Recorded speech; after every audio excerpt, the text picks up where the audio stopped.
game and how it all panned out in the end?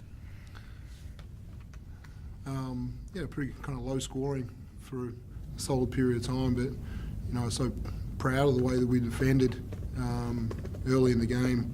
Thought, not only our first line of defence, but our second and third line of defence, and activity, was fantastic. And even the ones that they scored in that first quarter, I thought they were, some pretty tough contested things as well. So, really pleased with the start there.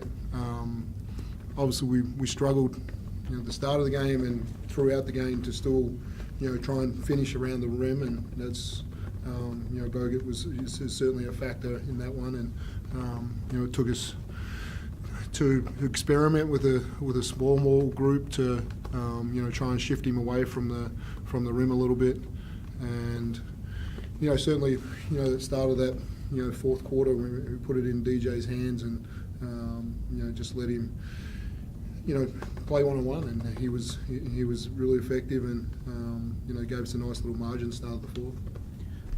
What made you go with the small ball to start the third quarter, and how confident were you that one would actually work for you? Yeah, I guess it was something in the pre-season that we did play with a little bit. We played Trist as a stretch five a lot in the pre-season, and then swung Barlow in there in a couple of games in pre-season just to have a look at that model. And I think we started the Adelaide game with kind of that group pre-season and DJ at the four, and it was something that when we understand the spacing of it as well, we're something that we can use to some effect. It was. I liked. I don't know about other people, but I liked the way the game was refereed tonight. I thought anytime I see 16 and 18 fouls, to me that's it's a really good number. I say at that point we're letting the players decide the game a lot, and I thought they let the physicality both in the post and on people's drives as well. If you show your hands, I thought they reffed it well tonight. With the fourth quarter going to DJ, was that something he says, give me a go, or was that you saying he's hot, let's go to him? How'd you come? No, I thought he'd been aggressive, the last couple of games, and obviously we want to put it in some spacing where obviously they get attracted with two people sometimes on base rips, and having a Molar or a Barlow as a release at that point has been effective for us. But he saw it pretty much as single coverage and was able to get to his pull up, which when that's going, it's pretty unstoppable. Are you pleased with the way they were able to grind out and I guess maintain that lead throughout the whole game? Yeah, I thought we saw some. I thought Casper got a little tired the second half, and I thought Randall was really aggressive with him all night, getting up the floor, and I thought other people responded really well. I thought Mitch had a big factor there. Even though Bernie, probably didn't score as well as he would have liked, I thought, he had a really good impact on the game tonight. And then to have Craig Molar play a lot of minutes in that second half and continue to come up with boards and hit a big three for us. So, just enjoyed, different players in the group continuing to step up. DJ, what was it like for you tonight, and what's it been like these first few games trying to find your role here and find your spot?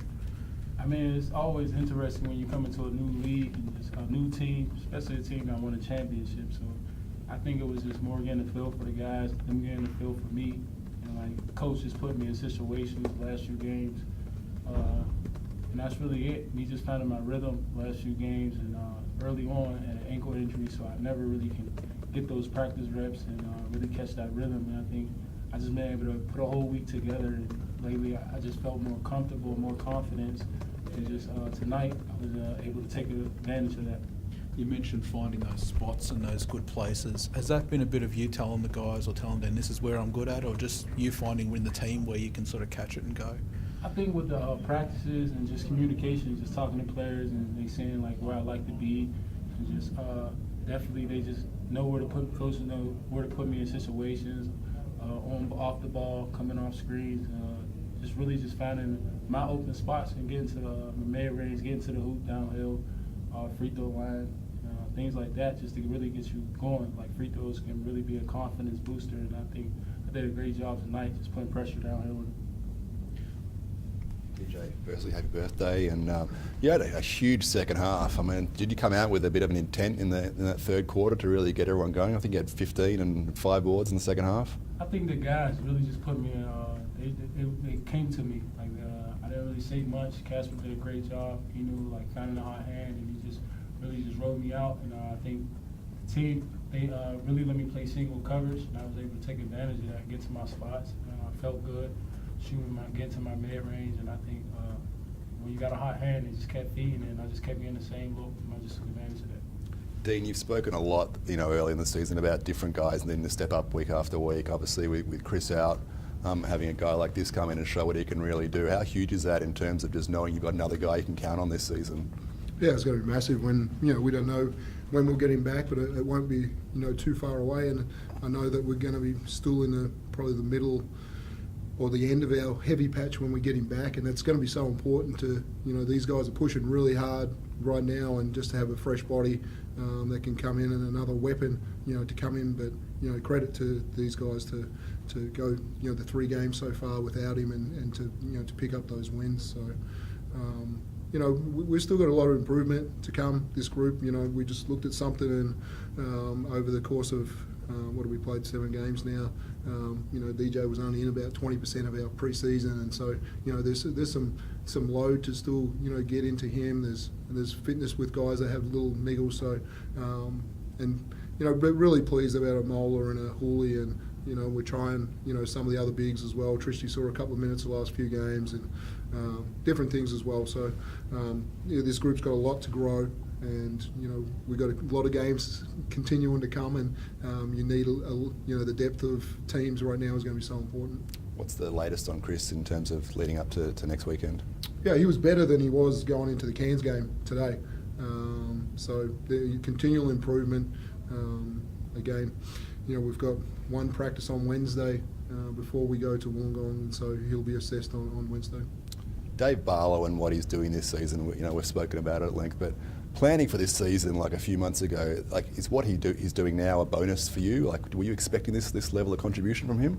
No, I spoke to him, in the off season to say there's a real good opportunity for you to start, this season, and so he just grabbed it, and we knew we wanted to bring, an import in that could play some 3 and shift to the 4 as well, and we've got that, but now we've got a 4 that can shift to a 5, which wasn't early in my thoughts when we put the team together, but we got to keep experimenting with different lineups, and but I keep talking about his 3-point shot. It's no different to it's been in years past, but his ability to just really take people off the bounce and change directions quickly, and then I don't think he'd always finished that well around the rim, but I think he's really slowed himself down at the end, and he's just putting the ball in the hole. DJ, do you usually play good on your birthday, or is this a bit of a turn up for the birthday? I don't know how many games I actually played on my birthday, so just for us to play on a Monday, it just worked out. You don't want to lose on your birthday. I think that was in the back of my mind. You can't lose on your birthday, so it's always great just to get that win. Get any good presents outside the win? The win I'll take that. That's good enough. It's a great team effort, great team win, and we just gotta take this game and move forward. Like the coach said, we got a good stretch coming up, so we gotta move forward, look forward to the next game. Just quickly back on Chris, he said he felt better today than he did on Saturday in Cairns. So the benefit of hindsight, obviously, was it a mistake to maybe play him in Cairns, considering he was better tonight? No, all the indications in the lead up to it was that he was pretty good, and if you had saw him at shoot around, the way he was bouncing around and ready to go, we all thought he was ready, but he just hadn't gone to that top speed, and he probably obviously he ran around and he was okay, but he just didn't feel like there was that last 5% to really accelerate, really push off, and when you use screens as well as he does, you need that last little part to go ahead and get yourself open. Hey, tonight, we want this to be a tradition. We want this Monday night fixture for a long time, and the fans turned out tonight, and that was a good experiment, and hopefully it's a great fixture for time to come. But you know, great the fans turned out tonight. You like the cup day? I like that I've got a day just to kind of process that one a little bit, but I'm a non-gambler, so I don't like anyone right now.